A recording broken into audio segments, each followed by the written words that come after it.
Hey everyone, Coach Patrick here from Endurance Nation, back with another weekly check-in.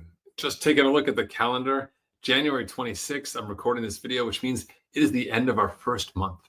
We are 1/12 of the way through 2025. I just want you to pause for a second and just take that into account. Most of us count time as in time to race, right? Or amount of time I've been recovering, both of which seem either too soon or too slow or too much or too little. But when you think about your year in terms of chunks and you realize that 1/12 is already gone, 8% gone, it's hard to believe that how much time, like how little time we have left. And so as you start thinking about your season, if you haven't already started training like our athletes did in November or January with our out-season program, you are hella behind. If you're behind, we can help you out. You go to endurancestation.us, we've got free resources for you, and we can even get you into a modified version of our out-season to jumpstart you for your year. But if you're racing in April, May, or June, you, my friend, are in trouble. Whatever you're doing right now, I don't know how you found this video, but stop watching it after I finish this sentence and go find a training plan and get to work. Because no amount of sitting around or thinking about what you're going to be doing for race day matters until you actually start putting your body in motion and start learning where you are right now and building the fitness that's going to make you successful. All right. So for those of you on the team, or those of you on the schedule who understand that the winter is so important, I want to give you all a big set of kudos. This week across the US was crazy cold, crazy devastating if you're on the West Coast, and just really hard to train. And yet inside Endurance Nation, in our community, I saw those pictures rolling in. Whether you're at -4, -24 degrees in Canada, or you're at 8 inches of snow in Florida, you're still getting it done. Beautiful sunny days in Mount Rainier, I saw that too, right? Just amazing.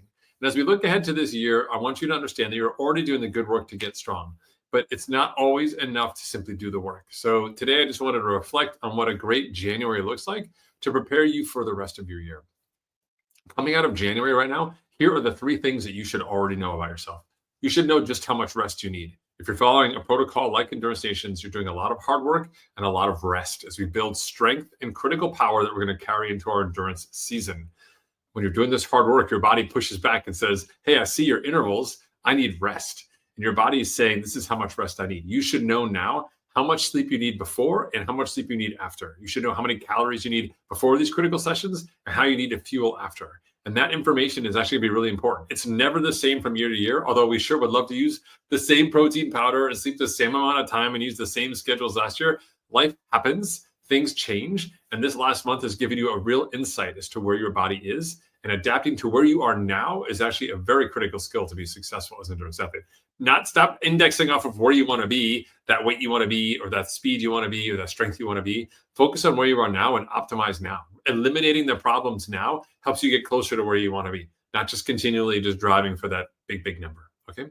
The second thing that you should really know about yourself right now in the out season is where your weaknesses are mentally. Okay. Winter training is hard. Not just because we give you a quality program inside Endurance Nation, aka that's coach speak for it's really goddamn hard. Yep, so sorry. When you think about what it means to actually get into a season and get into work, there's a great deal of work coming, especially on the endurance side. It's going to force you outside of your comfort zone. But if we don't get outside of our comfort zone before we get there, how can we be used to being outside of our comfort zone? We do the same type of training, zone 1 all year. It doesn't seem as hard later, but it's also technically not as hard because you're doing the same work. So it's not going to be any harder. So what we do in the winter is we actually push your limits higher and actually force you to really work on what we call our mental 6-pack. That's right. Understanding just how hard an interval is, getting past that first interval, which the first one is the worst one, and understanding how you can still continue to push yourself and defining new limits of what your potential is, each week getting better at pushing just a little bit harder. This is predominantly happening on the bike, but it can happen also on the run as you get smarter and more deliberate with your pacing and start maximizing your time on your 2 feet as you get better and better at pacing those run intervals and finding your peak execution in that run. I don't want you going crazy hard on the run, but I do want you putting in the work, right? So understanding where you are mentally allows you to understand moving in this rest of the year, what you can leverage now for the remainder of your short-term workouts, because February and March, still going to be cold in my book, and we can actually turn that knowledge now into strategic advantage, like how to breathe during those hard intervals, how to mentally prepare. What do we say to ourselves? What self-talk works? what self-talk doesn't work. We want to know that now and factor that in so we can actually be really good, become more of our better version of ourselves for February and March. That's 2 out of the 3 critical winter months when we're training. So it's a huge opportunity for you to see some great advancements. It also is going to help you prepare going into the season when even when you're doing endurance style work, there's going to be moments when you have to push through a hill or through the competition or whatever it may be. This is going to be a great opportunity for you to actually develop the mental and sort of tactical skills to be able to do that. Let's capture some of those key lessons here in January, right? And then the last thing you're going to learn from January is what's not working, right? People love to talk about what is working. I'm losing so much weight. I'm getting so much stronger. I look so much better. I'm so much smarter. I'm so handsome. I'm gorgeous. Yay.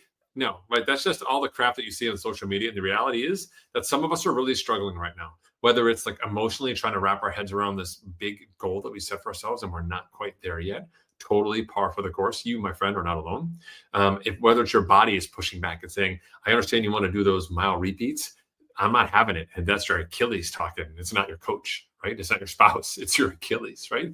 Or just in general, you just don't have that push. Like you're pushing up against the envelope and you know, like last year I was crushing it here. And this year you're like, I just fall to pieces every single time. What's happening? There's places where we are right now, all of us in a particular aspect of our training, life, or just this whole self in terms of being, where things are just not going as planned. It's time to step back here at the end of January and take a good hard look at that. If you can't be as objective with yourself, talk to one of your teammates or one of your close training partners or friends. If you're fortunate enough to be able to talk to your spouse who's also sort of in that same endurance mindset and gets you where you are, maybe they give you some unbiased advice on how to actually best handle the situation. But now's the time to actually think a little bit about why am I being challenged right now in this manner? What's causing this challenge? And what can I do to get to the root basis of it and then make a change, right? Because just struggling and pushing back, like if your body's like, you need to rest more, and you're like, I don't have time to rest more. And you're like, no, really, I'm super tired. And you're like, no way, wake up, you weakling. And you're like, call me what you want, but I'm still not going to do anything. You're just going back and forth like 2 teenagers having a fight in a cafeteria. It's not going to get any better, my friends. So now's the time to actually take some of these key lessons and let's figure out a plan going forward. Again, if you're on the team, you want to talk to me, obviously office hours, we have them. We have Coach Drop-In on Wednesdays, or you can always send me a DM if it's something you don't want to talk about necessarily in public. I'm happy to be a resource for you to navigate it. After 20 years of doing endurance sports, believe me, I've seen a whole heck of a lot. I've done a lot of things really poorly. I've learned from some of them, and others I've just seen and socialized with other teammates, other athletes. I'm happy to be a resource or at least point you in the right direction. So I hope you enjoyed January because, my friends, it is gone like the dip at tonight's football playoff party that I'm about to go to. And I look forward to hearing from you this week. If you're not on the team, check us out at EnduranceStation.us. You can find tons of free resources you can sign up and get in your inbox. Become smarter, because inside Endurance Station, we know, forget believing, we know that smarter is the new faster. Thanks, everyone. Have a fantastic week. I'll see you soon.